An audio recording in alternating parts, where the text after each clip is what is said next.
Hi, this is Revathi. Welcome to అందమైన కథల పొదిరిల్లు. Video చూస్తున్న ప్రతి ఒక్కరికి, అలాగే లైక్స్, కామెంట్స్తో ఎంకరేజ్ చేస్తున్న వారందరికీ నా హృదయపూర్వక ధన్యవాదాలు. ఇక కథలోకి వస్తే, కళ్యాణ్తో మాట్లాడిన తర్వాత మైథిలి కన్నీళ్ళు పెట్టుకుంటూ బయటకు వస్తుంది కదా, అక్కడి నుంచి స్టోరీ కంటిన్యూషన్. నీ తన్నుకై ఎపిసోడ్ నంబర్ 52. బయట మైథిలి కోసం ఎదురు చూస్తున్న కార్ డ్రైవర్ మైథిలి రావడం చూసి కార్ డోర్ తీసి పెడతాడు. కానీ మైథిలి అదేమీ పట్టించుకోకుండా ముందుకు వెళ్తుంటే, మేడం, కార్ ఎక్కండి అంటాడు డ్రైవర్. మైథిలి వెనక్కి చూసి, ఇక నుండి కార్ తీసుకొని మా ఇంటి వరకు రావాల్సిన అవసరం లేదు. మీ బాస్కి పిఏగా చేసే అగ్రిమెంట్ ఈ రోజుతో పూర్తయిపోయింది. ఇక ఐశ్వర్య గ్రూప్ ఆఫ్ ఇండస్ట్రీస్కి నాకు ఎలాంటి సంబంధం లేదు అని వెళ్ళిపోతుంది. పైన బెడ్రూమ్లో ఉన్న కళ్యాణ్ విండోల నుంచి ఆ మాటలు విని కోపంతో రగిలిపోతూ, ఛ, మిస్ అయిపోయింది అని అనుకుంటాడు ఆవేశంగా. కళ్యాణ్ నుంచి మైథిలి రోడ్డు మీదకి వచ్చి ఆటో ఎక్కుతుంది. కళ్యాణ్ మాటలకు మైథిలి కన్నీళ్ళు పెట్టుకుంటూ ఉండగానే తన ఫోన్ రింగ్ అవుతుంటుంది. తీసి చూస్తే అది బ్యాంక్ నుంచి అని అర్థమవుతుంది. లిఫ్ట్ చేసి హలో అంటుంది. హలో మేడం, మీరు ఇంటిలోనికి సంబంధించిన ఇంట్రెస్ట్ కట్టడం లేదు, దీనికి సంబంధించిన నోటీస్ పంపించాం కదా అని అడుగుతాడు బ్యాంక్ మేనేజర్. హా, నోటీస్ అందుకున్నాను అంటుంది బాధగా.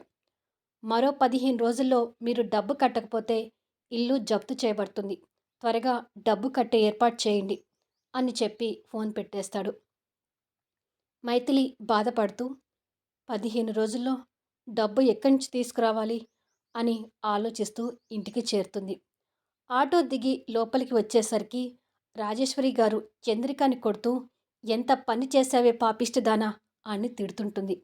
మైథిలికి అదంతా అర్థం కాక చంద్రికకి అడ్డు వెళ్ళి, ఎందుకమ్మా తనని అలా కొడుతున్నావు అని అడుగుతుంది.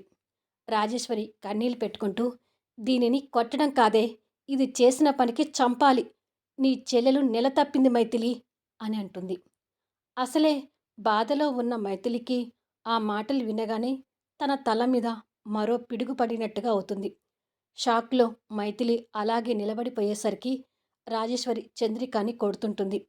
కొన్ని క్షణాలకి మైథిలి తేరుకొని చంద్రికని దగ్గరకు తీసుకొని, ఆగమ్మా, తనని కొట్టకు అని అంటుంది. చంద్రిక ఏడుస్తూ, నన్ను క్షమించక్క, నేను కావాలని ఈ తప్పు చేయలేదు. కొన్ని రోజులుగా అభి అనే వ్యక్తిని ప్రేమిస్తున్నాను. ఓ బలహీనమైన క్షణాల్లో ఇద్దరం ఒకటయ్యాము అని మైథిలిని హక్ చేసుకొని ఏడుస్తుంటుంది. చంద్రిక అలా మాట్లాడేసరికి మైథిలికి కూడా బలహీన క్షణాల్లో కళ్యాణ్కి దగ్గర కాబోయే సంఘటన గుర్తొచ్చి, ఆ తప్పు నేను కూడా చేయబోయాను కాబట్టి నిన్ను క్షమించే అర్హత నాకు లేదు చంద్రిక అని అనుకొని కన్నీళ్ళు పెట్టుకుంటుంది. ఇది ఇలా కొంపలు ముంచుతుందని అనుకోలేదు మైథిలి. ఇప్పుడు దీని జీవితం ఏమైపోతుందో అర్థం కావట్లేదు అని అంటుంది రాజేశ్వరి గారు కన్నీళ్ళు పెట్టుకుంటూ. అభి చాలా మంచివాడమ్మా, నేనంటే అభికి చాలా ఇష్టం అంటుంది చంద్రిక. మైథిలి చంద్రిక కన్నీళ్ళు తుడుస్తూ, అలా గుడ్డిగా నమ్మటం మంచిది కాదు చంద్రిక. వాళ్ళు మనల్ని ఇష్టపడతారనే భ్రమలో ఉంటాము.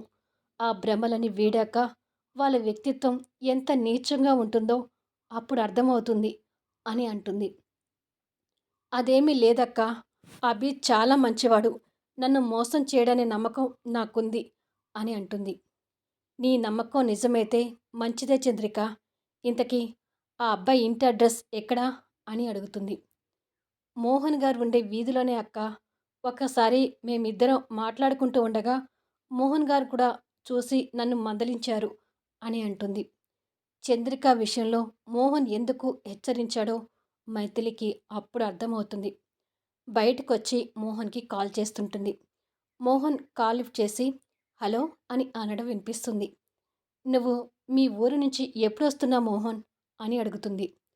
నేను ఆల్రెడీ వచ్చాను మైథిలి. ఓ 4 రోజులుండి రావాలనుకున్నాను, కానీ వీసా పని మీద త్వరగా రావాల్సి వచ్చింది అని అంటాడు. అయితే కాసేపట్లో నేను మీ ఇంటికి వస్తాను మోహన్ అని అంటుంది. దేని గురించి మైథిలి అని వినిపిస్తుంటుంది. నిన్ను కలిశాక చెప్తాను, ఇప్పుడే బయలుదేరుతున్నాను అని చెప్పి ఫోన్ పెట్టేస్తుంది. కొన్ని గంటల తర్వాత మైథిలి మోహన్ ఇంటి డోర్ కొడుతుంటుంది. మోహన్ వచ్చి డోర్ తీసి తను డల్లుగా ఉండటం ఆశ్చర్యంగా చూస్తూ లోపలికి రా మైథిలి అని అంటాడు. జీవం కోల్పోయినట్టుగా ఉన్న మైథిలి లోపలికి వస్తుంది. మోహన్ తన కోసం చైర్ వేసి కూర్చోబెట్టి ఒక కప్పు కాఫీ కలిపి తీసుకొచ్చి ఇస్తూ, ఏంటి మైథిలి అలా ఉన్నావు? మొహం ఎందుకు అలా వాడిపోయినట్టుగా ఉంది అని అడుగుతాడు. కళ్యాణ్ విషయంలో జరిగిందంతా కళ్ళ ముందు కదిలి కళ్ళల్లో నీళ్లు వస్తుంటాయి. మోహన్ ఆ కన్నీళ్లు చూసి చలించిపోతూ, ముందు కాఫీ తాగు మైథిలి అంటాడు. మైథిలి ఆ కన్నీళ్లతోనే కాఫీ తాగడం పూర్తి చేస్తుంది. మోహన్ కప్ అందుకొని పక్కకు పెట్టి, ఏమైంది మైథిలి? ఎందుకు ఆ కన్నీళ్ళు? ఏదైనా సమస్య అని అడుగుతాడు. అవును మోహన్, చంద్రిక నెల తప్పింది అని అంటుంది. అది విని మోహన్ షాక్ అవుతుంటాడు. నేను తీసుకొని ఆ అబ్బాయి వాళ్ళ ఇంటికి వెళ్ళి చంద్రిక పెళ్లి విషయం మాట్లాడడానికని వచ్చాను అంటుంది. మైథిలి, మోహన్ మరికొన్ని నిమిషాలకి అభి వాళ్ళ ఇంటి ముందుకొస్తారు. ఆ ఇల్లు చూడగానే అది బిలో మధ్యతరగతి కుటుంబం అని అర్థమవుతుంది. ఆ ఇల్లు పరిసరాలను చూస్తూ లోపలికి వెళ్తుంటారు. అభి తండ్రి ఈ విషయం గురించే అభిని కొడుతూ, ఎంత పని చేశావురా? పెళ్ళి కాకుండా ఒక అమ్మాయికి కడుపు తెప్పించావంటే నువ్వు ఎంత పెద్ద తప్పు చేశావో అర్థమవుతుందా అని సీరియస్ అవుతుంటాడు. పక్కన ఉన్న అభి తల్లి కూడా అభిని మందలిస్తుంటుంది. నన్ను క్షమించండి నాన్న అని అంటుంటాడు అభి. ఏమిట్రా క్షమించేది? మన ఇంట్లో కూడా అలాంటి పెళ్ళిడికొచ్చిన ఒక ఆడపిల్ల ఉందనే విషయం మర్చిపోయావా అని అడుగుతాడు. మైథిలి, మోహన్ ఆ మాటలు వింటూ వాళ్ళ దగ్గరికి వస్తారు. అభి వాళ్ళ నాన్న వాళ్ళని చూసి, ఎవరు మీరు అని అడుగుతాడు. మీ అబ్బాయి కడుపు చేసింది నా చెల్లెలకే, ఆ విషయం మాట్లాడదామని వచ్చాము అంటుంది మైథిలి. కొద్దిసేపటికి అభి తల్లిదండ్రులు మైథిలి వాళ్ళని కూర్చోబెట్టి మాట్లాడుతుంటారు. అభి తండ్రి మాట్లాడుతూ, చూడమ్మా, మా అబ్బాయి చేసింది తప్పే, ఒప్పుకుంటాము. ఒక ఆడపిల్లకు అన్యాయం చేయాలనే ఉద్దేశం మాకు లేదు. కానీ మా ఇల్లు చూడగానే మా కుటుంబ పరిస్థితి ఏంటో అర్థమయ్యే ఉంటుంది. నేను వాచ్మెన్గా చేస్తుంటాను. మా అభి చిన్న ప్రైవేట్ ఉద్యోగం చేస్తున్నాడు. మా ఇద్దరి జీతాలు వస్తేనే మా ఇల్లు గడిచేది. పైగా నాకు కూడా పెళ్ళిడికొచ్చిన అంగవైకల్యం కలిగిన కూతురుంది. నా కొడుకు కట్నంగా వచ్చే డబ్బుతోనే నా కూతురు పెళ్లి చేయాలనుకుంటున్నాను. ఓ 25,00,000 కట్నం ఇస్తే కానీ నా కూతురికి సంబంధం దొరకటం అంతంత మాత్రం అంటాడు. 25,00,000 అనగానే మైథిలి, మోహన్ షాకింగ్లా చూస్తుంటారు. మోహన్ కాస్త సీరియస్గా చూస్తూ, పెళ్లి జరగాలంటే 25,00,000 కట్నం కావాలంటున్నారు. అంతేగా మీరనేది అని అడుగుతాడు. అంతలో అంగవైకల్యంతో ఉన్న అభి చెల్లెలు కాస్త వంకరగా నడుస్తూ వచ్చి వాళ్ళకి టీలు అందిస్తుంది. మైథిలి, మోహన్ ఇక ఆ అమ్మాయిని చూసి ఏమీ మాట్లాడలేకపోతుంటారు. చూశారు కదా, ఇది మా పరిస్థితి. తర్వాత మీ నిర్ణయం అంటాడు అభి తండ్రి. కొద్దిసేపటికి మైథిలి ఓ నిర్మానుష ప్రదేశంలో బాధతో కూర్చొని ఉంటే, మోహన్ ఫోన్లో ఒక ఫ్రెండ్తో మాట్లాడుతూ, నాకు బయట జాబ్ దొరికిందనే విషయం తెలుసు కదరా, మరో నెల రోజుల్లో బయటికి వెళ్తున్నాను. వెళ్ళగానే వచ్చే శాలరీలో నుంచి పంపిస్తుంటాను. ఎలాగైనా ఓ 25,00,000 చూడరా అని రిక్వెస్ట్ చేస్తుంటాడు. అటు నుంచి మాటలు వినిపిస్తూ, ఒకేసారి 25,00,000 అంటే కష్టంరా, ఏమీ అనుకోకు అని చెప్పి ఫోన్ పెట్టేస్తాడు. ఇలా నలుగురు ఐదుగురికి ఫోన్ చేసినా ఉపయోగం ఉండదు. మోహన్ బాధలో కూర్చున్న మైథిలి దగ్గరికి వచ్చి, బాధపడకు మైథిలి, ఏదో రకంగా డబ్బు అరేంజ్ చేద్దాం. ముందు నువ్వు ఇంటికి వెళ్ళు అంటాడు. మోహన్ కదిలియగానే మైథిలికి కన్నీళ్లు ఆగకుండా ప్రవహిస్తుంటాయి. మోహన్ ఆత్మీయంగా తన కన్నీళ్లు తుడుస్తూ, సమస్యలు మనుషులకు రాకపోతే ఇంకెవరికొస్తాయి మైథిలి? సమస్యలు చూసి ఇలా కృంగిపోకూడదు అని ధైర్యం చెప్తుంటే, బాధలో ఉన్న మైథిలి మోహన్ చేతులు పట్టుకొని కుమిలిపోతూ ఏడుస్తుంటుంది. తను అలా ఏడవడం చూసి మోహన్కి అనుమానం, ఆశ్చర్యం కలుగుతుంటాయి. ఎప్పుడూ లేనిది ఈరోజు ఇంతగా కృంగిపోతున్నావేంటి మైథిలి అని అడుగుతాడు. కళ్యాణ్ గురించి మైథిలి మోహన్కి ఏమీ చెప్పలేక కన్నీళ్ళు తుడుచుకొని, ఇక నేను ఇంటికి వెళ్తాను మోహన్ అంటుంది. సరే మైథిలి, వెళ్ళి కాస్త రెస్ట్ తీసుకో. ఏదో ఒక రకంగా డబ్బు చూద్దాం అంటాడు. మైథిలి అక్కడి నుంచి లేచి స్కూటీ తీసుకొని బయలుదేరుతుంది. మైథిలి స్కూటీ మీద ఇంటికి దగ్గరికి వస్తుండగానే అక్కడ ఇంకొక దృశ్యం చూసి షాక్ అవుతుంటుంది. పోలీసులు సూర్యాని కొట్టుకుంటూ పోలీస్ కాన్వాయ్ ఎక్కిస్తుంటారు. మా సూర్యకి ఏమీ తెలీదు అని రాజేశ్వరి గారు, చంద్రిక పోలీసుల్ని బతిమలాడుతుంటారు. మైథిలి కంగారుగా వాళ్ళ దగ్గరికి చేరుకునేసరికి సూర్యని పోలీసులు తీసుకెళ్లడం జరుగుతుంది.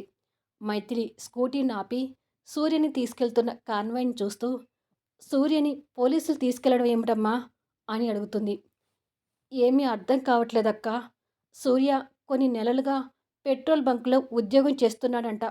10 లక్షలు దొంగతనం చేశాడని బంకు ఓనర్ సూర్య మీద కేసు పెట్టాడంట.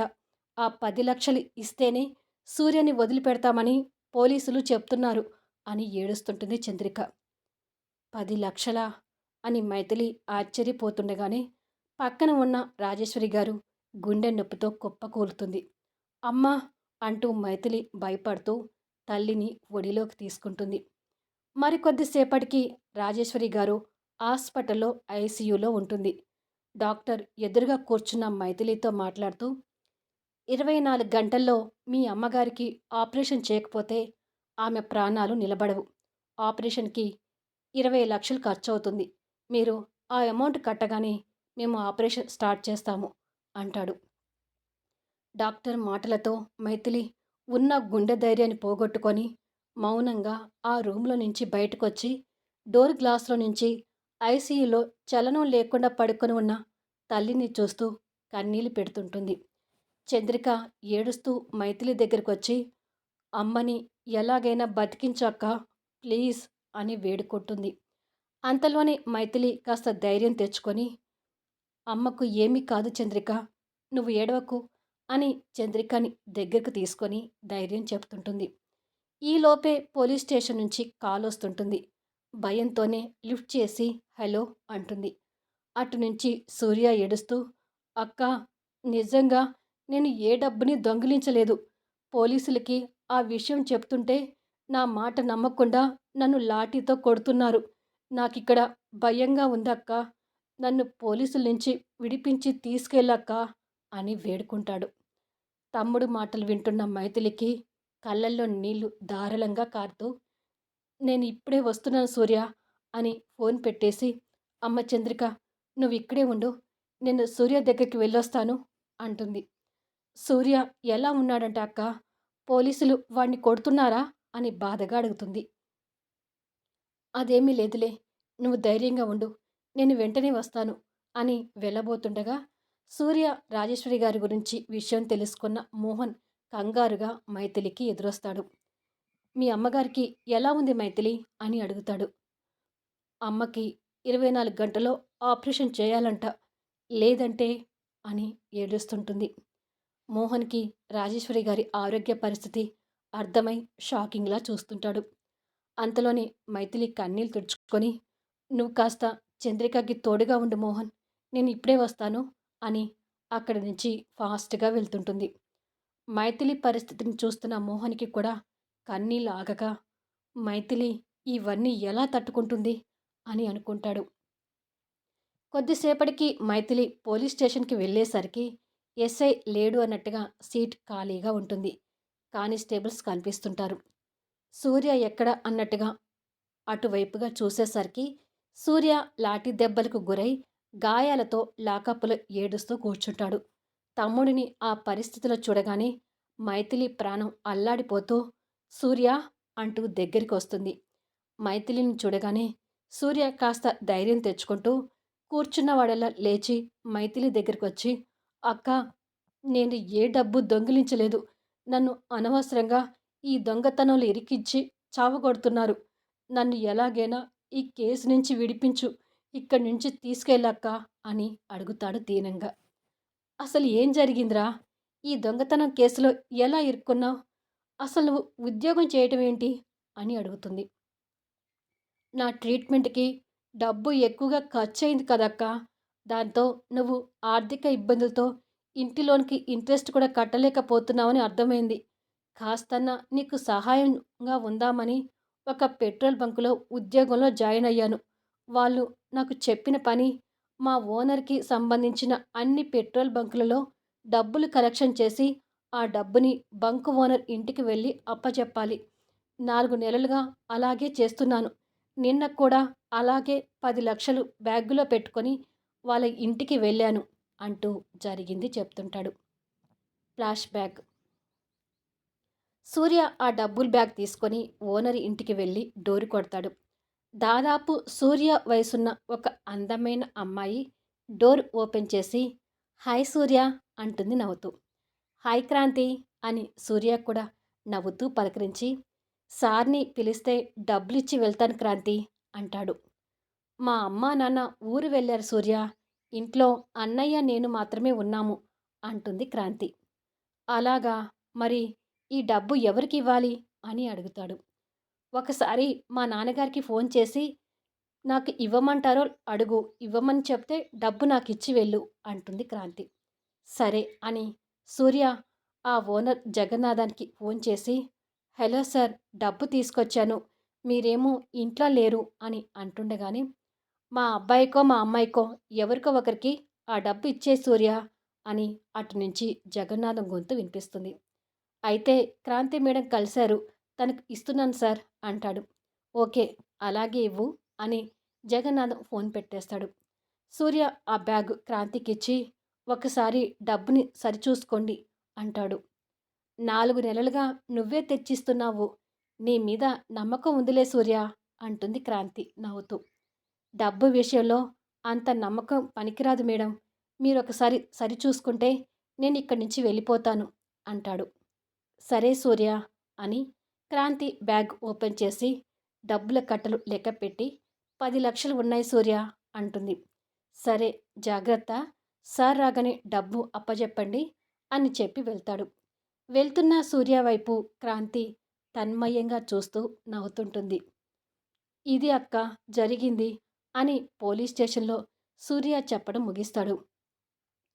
అదే టైంలో ఇంట్లో క్రాంతి సూర్యని లాకప్లో పెట్టడం తెలుసుకొని కన్నీళ్ళు పెట్టుకుంటూ, సూర్య తెచ్చి ఇచ్చినప్పుడు నేను ఆ డబ్బుని కరెక్ట్గానే చూశాను, కానీ అంతలోనే బ్యాగ్లో ఉన్న డబ్బు ఏమైనట్టు అని ఆలోచిస్తుంటుంది. ఆ డబ్బు ఏమైంది అనేది నెక్స్ట్ వీడియోలో చూద్దాం. ఇలా మైథిలికి ఒక్కదాని తర్వాత మరొకటి ఆర్థిక సమస్యలు చుట్టుముట్టాయి. చూడబోతుంటే తనకు వచ్చే డ్రీమ్ నిజమయ్యేలా ఉంది కదా. ముందు ముందు ఇంకా ఆసక్తికరంగా సాగబోతున్న స్టోరీ వీడియోస్ని అసలు మిస్ కాకండి. ఈ వీడియోపై మీ అభిప్రాయాలు తెలుపుతూ లైక్స్ ఇవ్వండి, అలాగే కామెంట్ షేర్ చేయండి. సబ్స్క్రైబ్ చేసుకొని వారు దయచేసి సబ్స్క్రైబ్ చేసుకొని బెల్ ఐకాన్ ప్రెస్ చేయండి. బెల్ ఐకాన్ ప్రెస్ చేస్తేనే నేను ఇచ్చే నోటిఫికేషన్స్ మీకు చేరుతాయి. మళ్ళీ నెక్స్ట్ వీడియోలో కలుద్దాము.